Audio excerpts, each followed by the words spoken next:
So as we're now pretty much at the end of this international break, what I thought we'd do for a video today is look back on the season so far, and I'll give my opinions for who I'm fancying for both relegation and promotion from this point onwards. I'm obviously interested to know what you guys are thinking as well, who you're fancying for the top 6 and bottom 3. We've also got a couple of new managers to talk about in today's video as well. And before we do get into anything, we'll give a shout out to our sponsors over at OneFootball. I'll leave a link in the top line of the description down below where you can go ahead and check out the footballing app. Like I said, despite it being an international break, we've had a lot of news in the Championship recently. For example, Cardiff appointing Neil Harris as their new manager, and Barnsley also finally appointing a new manager as well, so you can check all that out over on the OneFootball app, read up on that a little bit. We'll be discussing all that throughout today's video, and we got a lot of talking points to go over. But like I said, I'll leave a link in the top line of the description down below. I'd highly recommend it. So looking at the current Championship table, these are the current standings. So the top 6 sits as West Brom, Preston, Leeds, Swansea, Nottingham Forest and Bristol City, with the teams just outside being Fulham, Sheffield Wednesday, Brentford and QPR. And the bottom 3 for the time being, we're looking at Barnsley, Stoke, Middlesbrough, with Luton, Wigan, Huddersfield just outside. We're going to start today's video at the top of the Championship, discuss who I think is going to be gunning for promotion this season, and then at the end of the video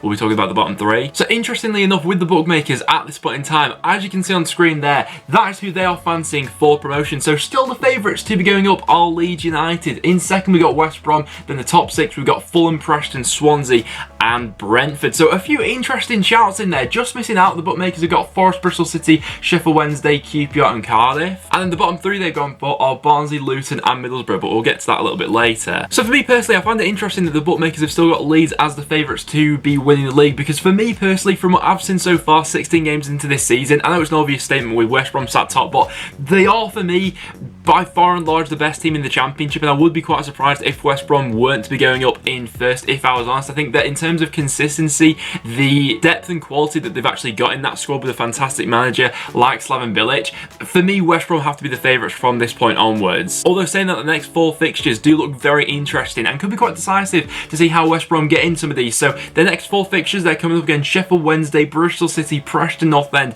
and Swansea. So all sides who are gunning for promotion this season. It'll be really interesting to see how many points West Brom pick up in that period, because if they absolutely blow all those sides out the water, I don't think that anyone's going to be left with any doubts for West Brom. Obviously, interestingly enough, the only game that West Brom have actually lost so far this season was away at Leeds at Ellen Road, so their results against those sides in the top 6 really are going to be decisive as to where West Brom finish this season. So those next 4 fixtures, I think are going to tell us a lot about West Brom. Defensively, I think they've improved from last season. Sam Johnson I think has been on top form for them. Kyle Bartley's completely transformed since last season. He's had a great partnership with Semi Ajayi so far, and they've also got Higazi waiting to come into the squad when needed, so that's great squad depth there. Both fullbacks have been brilliant for them. In midfield they've been excellent. The 3 behind the forward have been good. The only real question mark has been that number 9 for them so far, you know. Zahor not particularly been scoring that many goals, Charlie Austin as well, and Hal Robinson-Carney's sort of been that super sub for them, so that's really been the only question mark over West Brom so far. Next up we're going to talk about North End, who are currently sat second in the Championship at the moment. I feel like Preston are the side, I've certainly heard this a lot, who a lot of people are thinking will eventually fall away, and you know, they will have the squad depth, or they've got lucky with penalties so far this season and all that sort of thing. But I don't think it's any coincidence that North End are doing as well as we are at the moment. This squad has been gradually built up over the past 4 or 5 seasons now, and we're now really reaping the rewards of that. I'd say that out of the sides in the top 6, it's probably Preston and Bristol City who have gone about their business in a similar process of gradually adding to their squad season upon season. They've had to sell people now and again, but they've looked to invest in players, and more than anything they've given them time to develop, and I'd say that Preston and Bristol City are quite similar in that aspect. But right now I think that a lot of people, especially that don't watch a lot of the Championship, are overlooking the quality that Preston actually have in that squad. Midfield options are absolutely fantastic. A holding pair of Ben Pearson and Paul Gallagher with Daniel Johnson or even Alan Brown sat in front of that.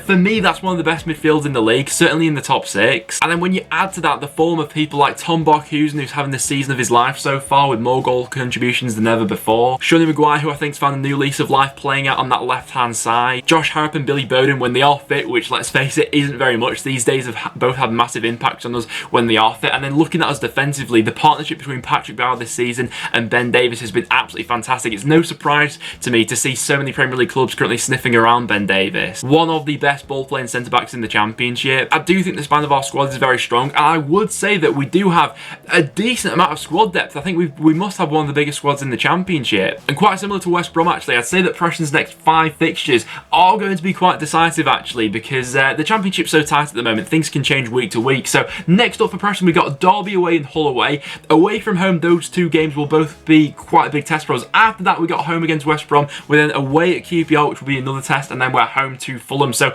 those next 5 games, I think will tell people a lot about Preston North End this season. And then we get to Leeds United. Now, at the start of the season, looking back on my predictions, my top 2 was Leeds and West Brom. And for the time being, I think I am sticking to that. I think that Leeds and West Brom probably will be the top 2 going up this season. I'd say that West Brom first, Leeds in second. And Leeds so far this season have been a bit of a mixed bag at times, but on the whole, I've liked watching them play, and I think that it will be more external factors more than anything that if Leeds are not to go up this season, and by that I mean things like if Kiko Casilla gets the ban, injuries piling up again, if for example something like Ben White was to be recalled in January, something like that was to go wrong, because at the moment I think that the consistency that Leeds will show from now till the end of the season, they'll just outdo most teams in terms of points. I think that teams find it hard to create much against Leeds for the sheer fact that Leeds are so good at holding onto the ball, they're so intense off the ball. Their only real downfall so far this season has been how wasteful they have been. You know, I'm still a bit mixed as to what I make of Patrick Bamford myself, but throughout that squad there's a whole lot of quality. Probably 2 of the best players so far this season consistently have been Calvin Phillips and Ben White, and then you add to that the returning Pablo Hernandez, who's getting back into the first team now, Liam Cooper, who's also returning from injury. You got Click in midfield. I think Jack Harrison's turning into a much more consistent performer now as well. I genuinely do think that things are falling into place for Leeds this season. They've only conceded 9 goals so far this season, which is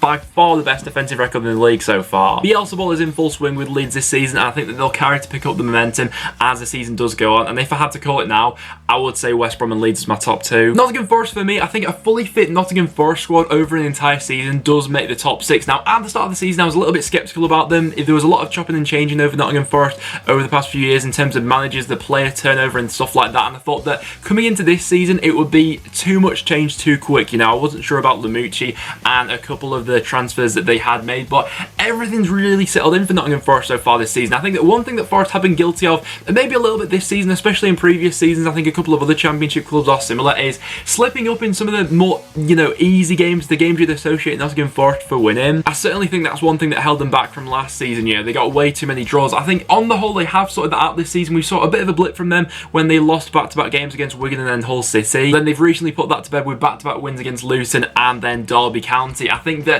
the options in that Forest squad are very good. I think that in terms of quality, the Forest squad's right up there in the top 6 for the Championship for me. Samba in goals had an unbelievable impact on the squad. I think that Ben Watson in his form this season has been marvellous, and you know, added to that, if you've got someone like Samba Sow sat beside him, the only sort of doubt after that is the squad depth in a couple of areas. You know, if you're looking at up front, if Lewis Grabban is to get injured, do they have enough quality to come in and replace that? I like Forest this season. I do think they will be in the top 6. Now we get to Swansea City, and Swansea are one of the more controversial teams for me so far this season because I'm really not too sure where I sit on them at the moment. I think that in terms of some of the other sides that we talked about so far in this video, Swansea are one of the teams who I could maybe see falling out of the top 6. I'm interested to know where Swansea fans are at the moment with what they have thought of their season. I think they started this season like an absolute house on fire. They were scoring goals, fast football going forward, but then suddenly out of nowhere they seemed to hit a bit of a brick wall, and then they started to fall off a little bit. Things got a little bit more pedestrian going forward. It was a little bit more sloppy and slow going forward. Obviously they lost the game against Stoke, they drew with Barnsley, and then they got absolutely taken apart by Brentford, losing 3-0 at home. At their best, they're certainly capable of making it, but there's been such a contrast between some of their performances throughout that season so far that I'm not sure where to stand on them. I like their squad as a whole. I think they've got very good balance in there between youth and experience. I think a few of the teams below Swansea that we're going to talk about next will start to pick up a bit more momentum as the season goes on, and will Swansea match that same output?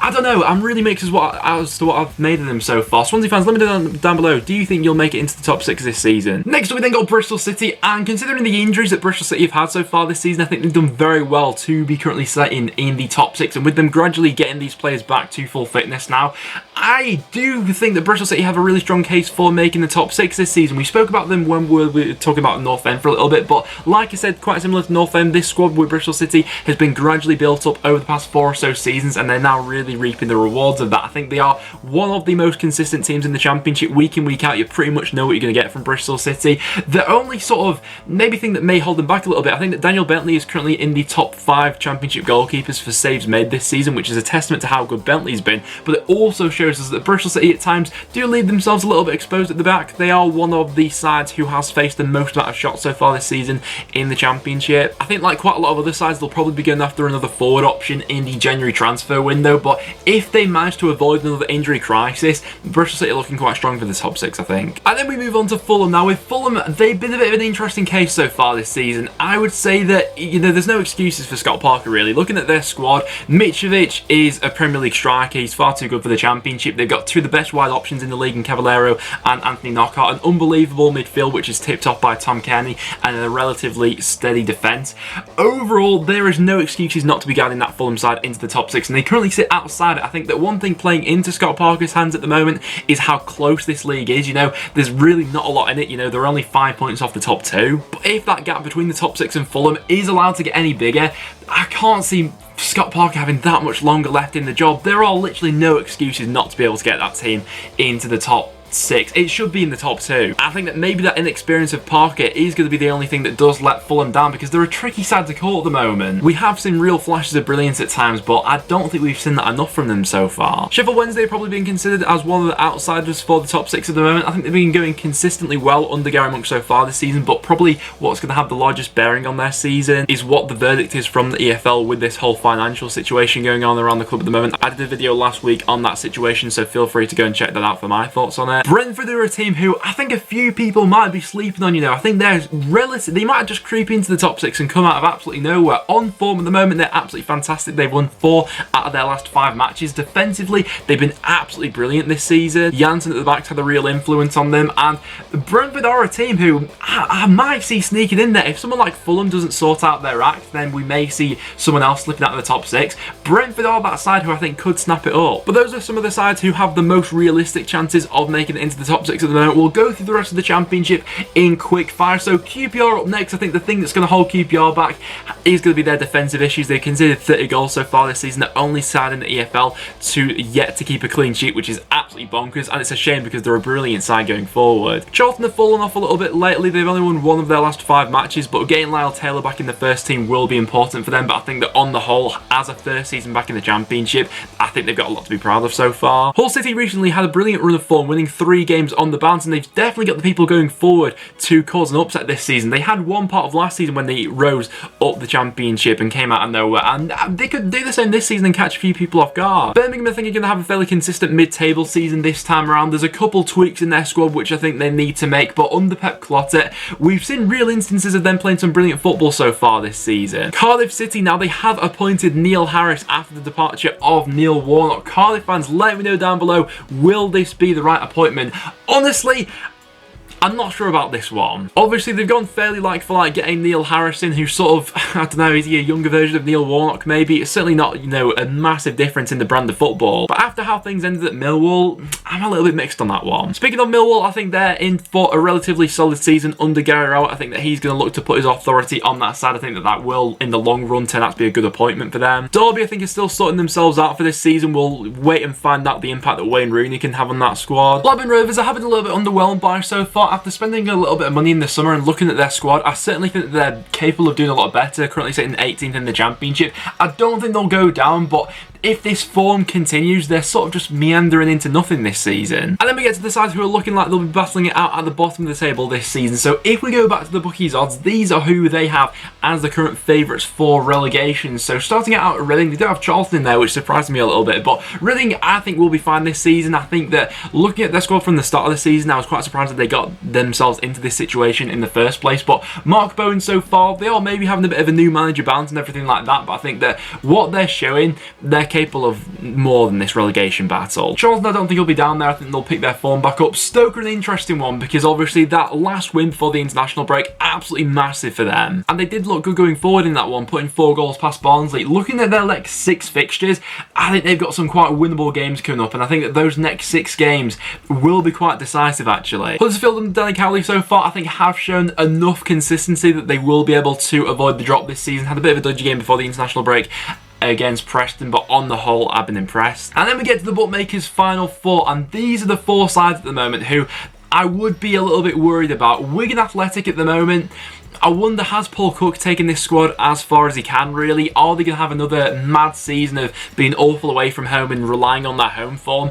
I'm not sure how sustainable that is again. I'm surprised that Middlesbrough found themselves in this situation, but they just can't hit the back of the net at the moment. How much longer are they going to give to Jonathan Woodgate? Luton's form as of late sort of gone out the window. They've lost their last 4 matches. They've conceded 30 goals so far this season. And then we get to Barnsley, who have pretty much already been cut adrift at the bottom of the table. They're already 5 points from safety. But speaking of Barnsley, they have recently finally got a new manager. They've appointed Austrian manager Gerhard Struber. He's got one hell of a task on his hands at the moment. I would be amazed if Barnsley did stay up. But hey, this is the Championship. Crazy things have happened. But there you have it, guys. There are my thoughts on every single Championship club and what I make of their chances for either relegation or promotion this season. So what I want to know from you guys is, who is your top 6 and bottom 3 come the end of the season? If you did go on to enjoy today's video, make sure you leave a like. It's always massively appreciated. Make sure you subscribe for a bit of regular Championship content. But apart from that, thanks very much for watching, and I'll see you all in the next one.